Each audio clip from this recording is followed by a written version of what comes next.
My earliest recollections are of screaming bouts and slammed doors, not of bedtime stories or family picnics. For the first 8 years of my childhood, I, Elsie, witnessed my parents' marriage disintegrating one argument at a time. Every action Mom took was always criticized by Dad.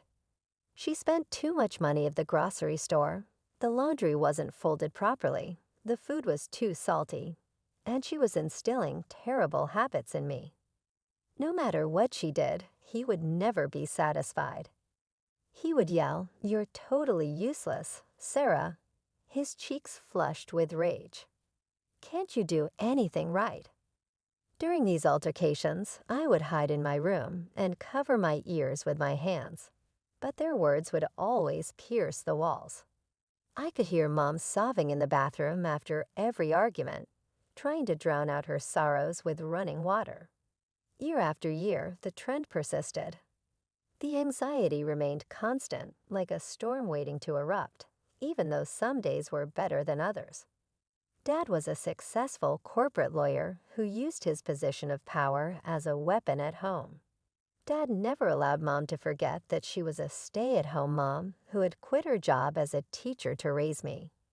He would remind her, "I provide everything for this family," when they were fighting. "The least you could do is run a proper household." It was strangely quiet on my 8th birthday. Mom cooked my favorite chocolate cake, and Dad even smiled a couple of times. Now that I think about it, I know Mom must have decided by then. She was gone the following morning.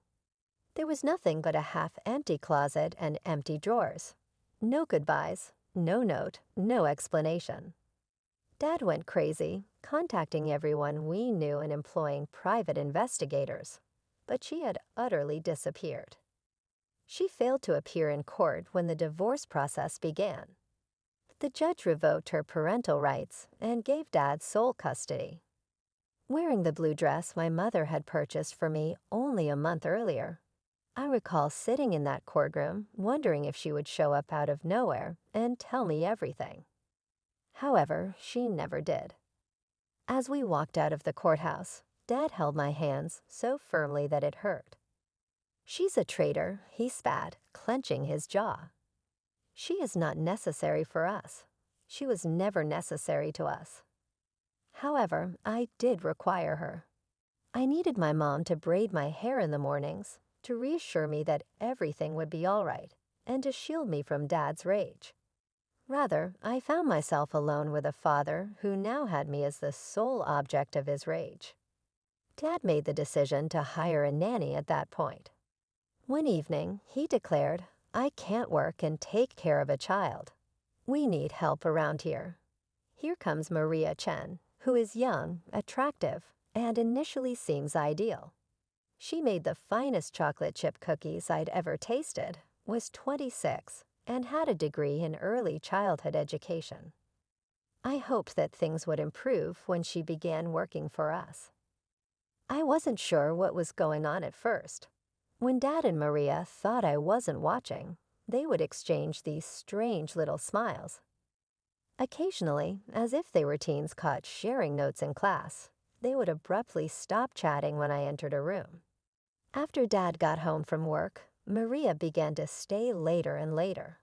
They would sit in the kitchen and have quiet conversations. About 6 months after Maria began working for us, Dad invited me into his study one October evening. Maria was also present, grinning broadly as she stood at his desk. "Elsie," Dad uttered, appearing content for the first time since Mom's departure, "I want to tell you something essential. I'm getting married to Maria." I recall being relieved. To be honest, Maria had been really kind to me. She prepared my favorite pasta recipes, helped me with my homework, and never shouted at me like Dad did. She would sit with me throughout my nightmares and narrate stories until I fell back asleep. Perhaps this was our opportunity to reunite as a true family. When I said, "That's great," I meant it. Maria's perfume smelt of roses and vanilla, and she gave me a hug. "We'll be so happy together," she assured him. "You'll see." The wedding was modest but tasteful. Maria assisted me in choosing the pink dress I wore as the flower girl. Her white gown made her appear stunning, and Dad couldn't stop grinning. I didn't see the Maria I knew again after that day. It began modestly. As usual, I left my backpack in the living room the day after they returned from their honeymoon. When Maria entered and saw it, her entire expression transformed. "Pick that up immediately," she yelled at him. "This isn't a pigsty." I was shocked. Maria had never spoken to me like that before, but that was just the beginning. Suddenly, everything I did was wrong. My bed wasn't made properly. I was too loud when I walked. I didn't say please and thank you enough times. One day, confused and hurt by her complete transformation, I worked up the courage to ask her directly, "Why are you so different now? You used to be so nice to me." Maria laughed, not the warm laugh I remembered, but something cold and sharp. "Oh, sweetie," she said, examining her perfectly manicured nails. "Before, I was just an employee. Now I'm the lady of this house, and you need to learn your place. When I tell you to do something, you do it. No questions asked." I ran to Dad's study that evening, tears streaming down my face, and told him everything. I thought he would protect me, said things right, but instead, his face turned that dangerous shade of red I remembered from his fights with Mom. "You're just like your mother," he snarled, slamming his hand on the desk. "Always complaining, always causing problems. Let me make something very clear. If I hear you say one more word against Maria to anyone, you'll be very, very sorry. Do you understand me?" I nodded, my whole body shaking, and fled to my room.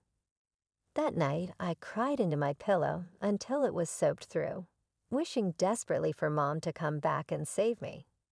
Life became a minefield of new rules and restrictions. Maria wielded her authority like a weapon, finding new ways to make my life miserable every day. First, she banned my favorite pop music because it was too vulgar. Then she took away the small TV in my room, claiming it was distracting me from my studies, even though I had straight A's. She started controlling what I wore, throwing out my favorite jeans because they were too casual. My colorful bedspread was replaced with plain white sheets because my room needed to match the house aesthetic. She even scheduled my shower times, no longer than 10 minutes, and only at specific hours she approved. The only light in this darkness was Grandma Helen, Mom's mother. She visited every few weeks, always bringing me something special: books, clothes, or little pieces of jewelry that Maria couldn't justify taking away because they were family gifts. "How are you doing, sweetheart?" Grandma would ask during her visits, her eyes searching my face for the truth. I'd feel Dad's and Maria's eyes on me, remember Dad's threat, and force a smile. "I'm fine, Grandma. Everything's great." This went on for 3 years. I learned to live by Maria's rules, to stay quiet, to be invisible. Then, when I was 13, Maria announced she was pregnant. Dad was ecstatic. He started converting the guest room into a nursery before she was even showing. Maria spent hours looking at baby clothes and designing the perfect room for their precious daughter. When little Sophie was born, it was like I ceased to exist entirely. Dad took photos of everything she did: her first smile, her first attempt to roll over, her first grab at a toy. Maria posted hourly updates on social media about her perfect little angel. But 6 months into their parental bliss, Maria started complaining. "I'm so exhausted," she'd whine to Dad. "The baby needs constant attention. I can't even get my nails done anymore." Dad, ever the problem solver, suggested hiring a babysitter. "There are plenty of qualified college students looking for work," he said one evening over dinner. "We could interview some." I watched Maria's face twist into a grimace at the mention of college students. Her hand tightened around her fork, and I could practically read her thoughts. After all, wasn't that exactly how she'd gotten her position in this house? A young, pretty, student nanny who ended up becoming the wife. The irony wasn't lost on me, even at 13. Absolutely not. Maria cut him off. Her fork clattered against her plate.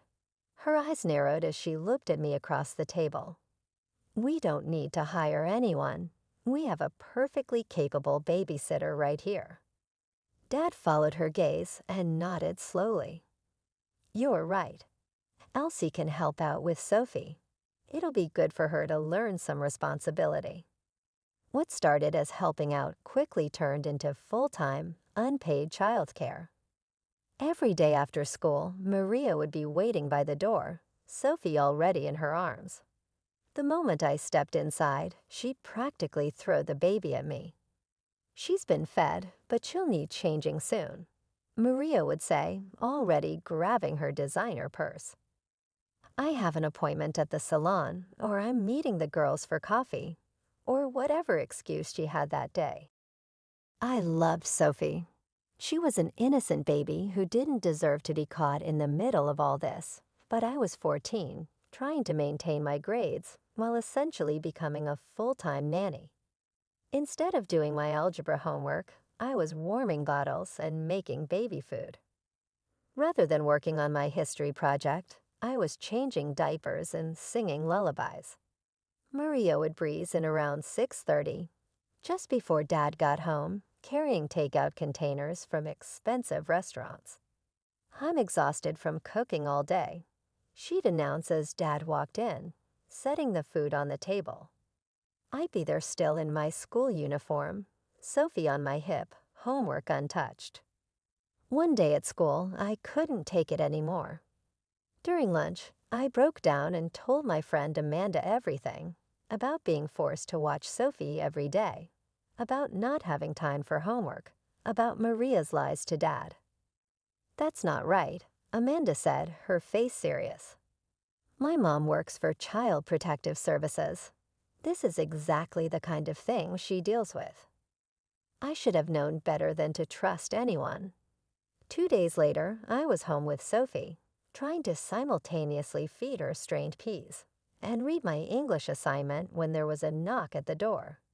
3 people in professional attire introduced themselves as representatives from CPS. They asked where Maria was.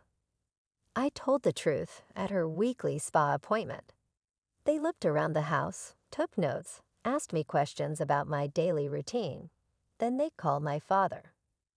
Dad arrived 20 minutes later, his face a mask of calm that didn't reach his eyes. I knew that look. It was the same one he used to wear before his worst fights with Mom. The CPS workers explained their concerns about leaving a 14-year-old in charge of an infant for extended periods.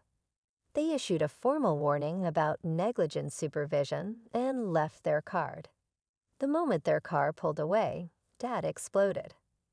"You treacherous little snake," he roared, his face purple with rage. "Just like your mother, always trying to destroy this family. Do you have any idea what you've done?" I didn't mean to. I started, but he cut me off. "Shut up. You're exactly like her. A traitor. You betrayed this family, betrayed Maria's trust." Maria came home then, her hair freshly styled, nails gleaming. Dad told her everything, but remarkably, his anger never touched her. Instead, she burst into tears, claiming I was trying to ruin her life, that I was jealous of her relationship with Sophie, that I was ungrateful for everything they'd done for me. "Go to your room." Dad bellowed. No phone, no computer, no leaving the house except for school for the next month. And if you ever pull something like this again. He didn't finish the threat. He didn't need to. A week after the CPS incident, I waited until Dad and Maria were asleep, then crept downstairs with my phone that they'd forgotten to take away. My hands were shaking as I dialed Grandma Helen's number. "Grandmama?" I whispered when she answered. "I need help." My voice broke as I told her everything. The forced babysitting, the neglect, Dad's rage, the punishment. She listened quietly, only occasionally making soft sounds of distress. "I'll be there tomorrow morning," she said firmly. "Pack a bag, sweetheart, just in case." True to her word, Grandma Helen arrived at 9:00 a.m. sharp the next day. She wasn't her usual diplomatic self. She stormed into the house like an avenging angel, her normally perfect hair slightly disheveled, her eyes blazing. "I've watched this situation long enough," she announced to Dad and Maria in our living room. "I know everything. How you've turned my granddaughter into an unpaid servant. How you've been neglecting her education. How you punish her for speaking the truth."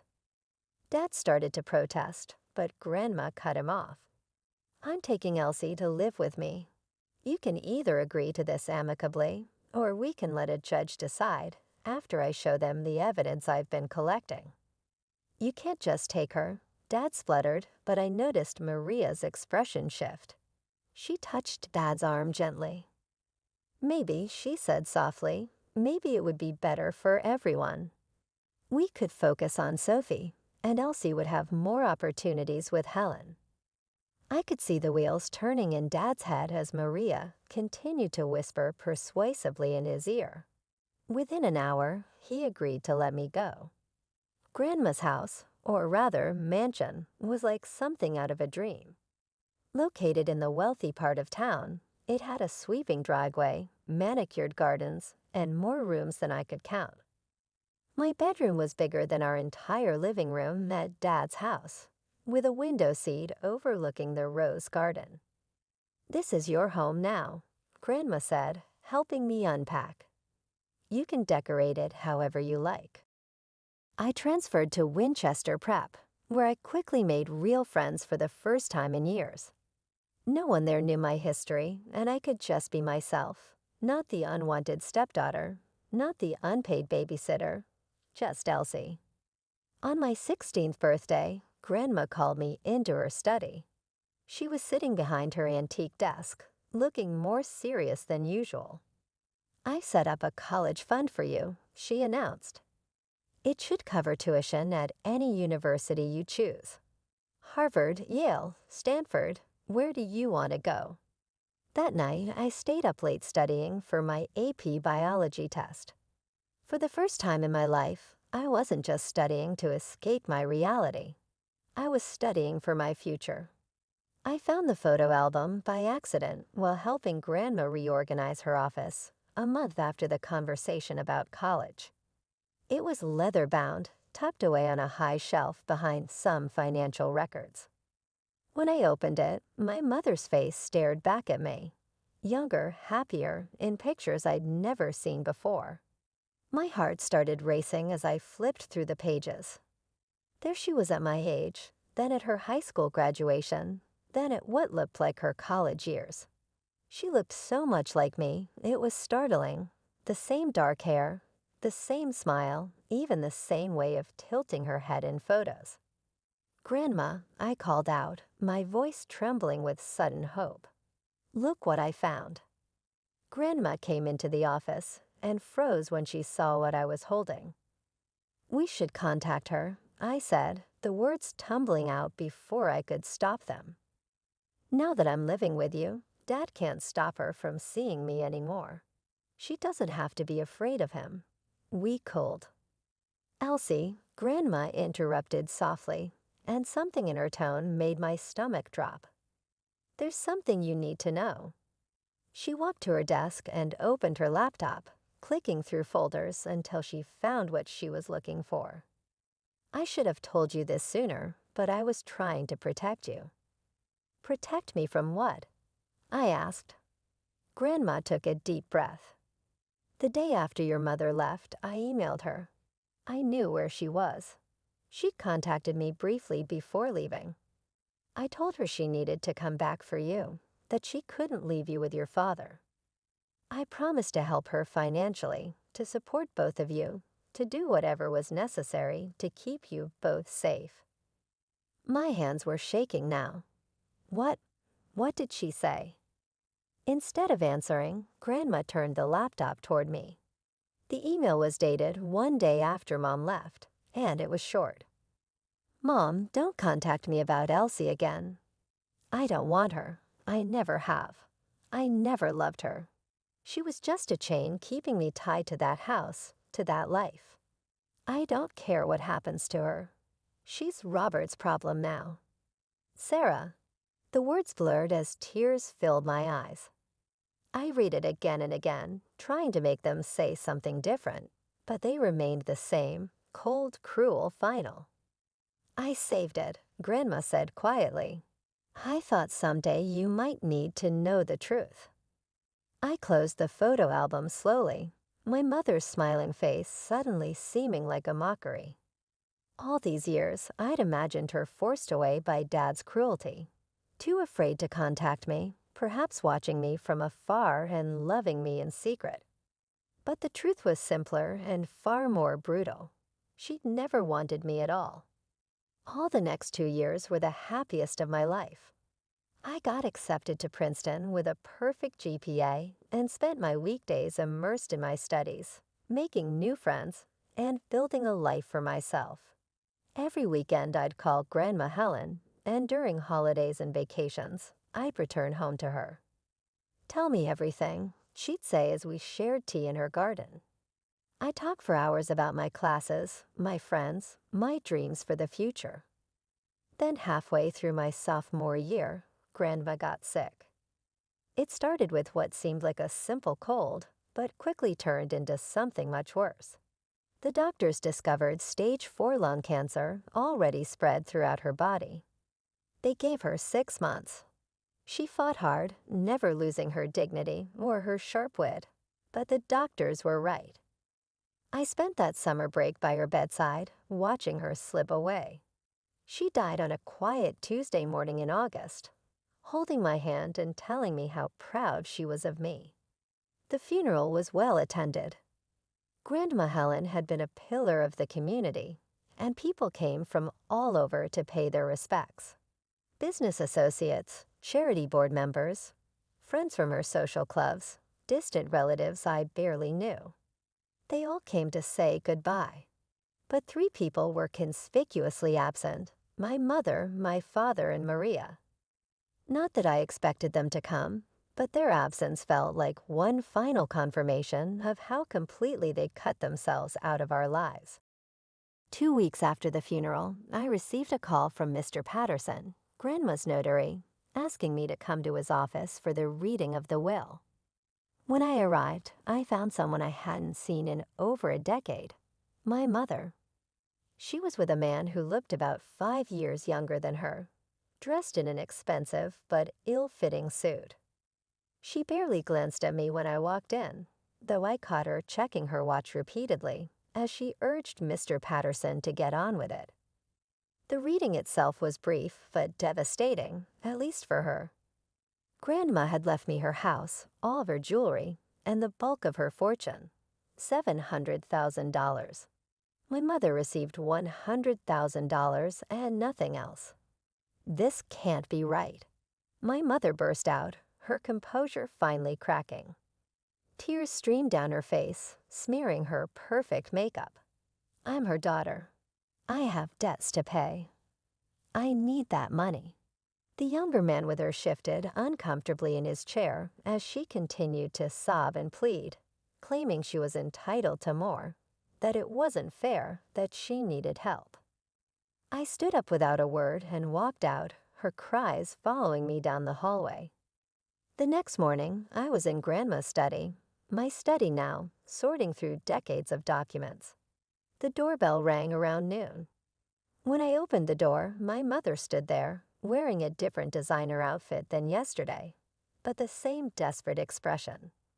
She walked past me into the foyer, her eyes drinking in every detail of the house. Oh, it's exactly as I remember it. I grew up here. You know that chip in the marble by the stairs?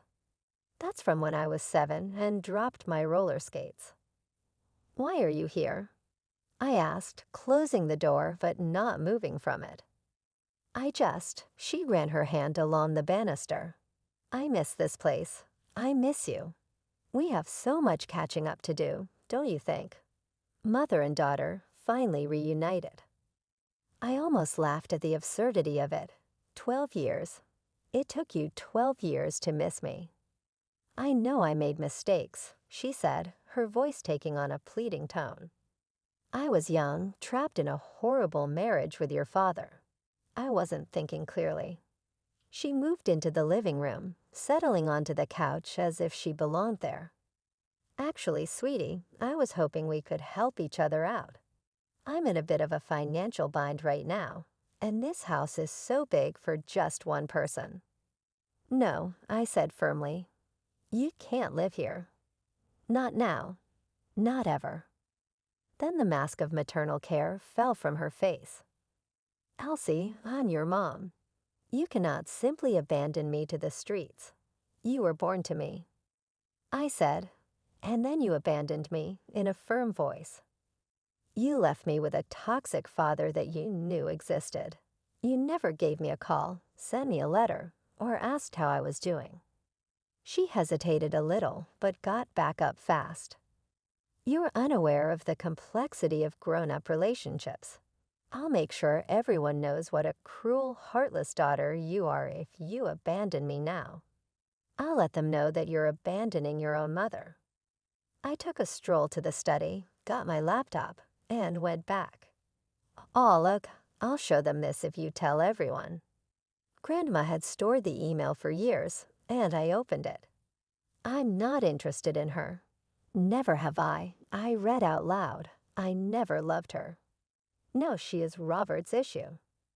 Do you want me to send this to all of your buddies in society who you're so concerned about? Share it on social media. Perhaps all the color had gone out of her face. She picked up her high-end handbag and got to her feet. You're just like your father, cruel and manipulative. No, I quietly said. My grandmother and I are similar. I collect receipts, and I can see right through your deception. The door slammed behind her as she stormed out of the house. 6 months have passed since then. Next month, I will receive my business administration degree with honors from Princeton. I've already accepted a position with a local consulting firm, and I'll return to Grandma's house, my home now, permanently in July. Dad made one attempt to call, most likely after learning of my mother's fortune. I didn't respond. Maria continues to share flawless family portraits of herself and Sophie on social media. Her account was blocked by me. Every now and again, my mother manipulates me with emails about family responsibilities and forgiveness. I also blocked her number.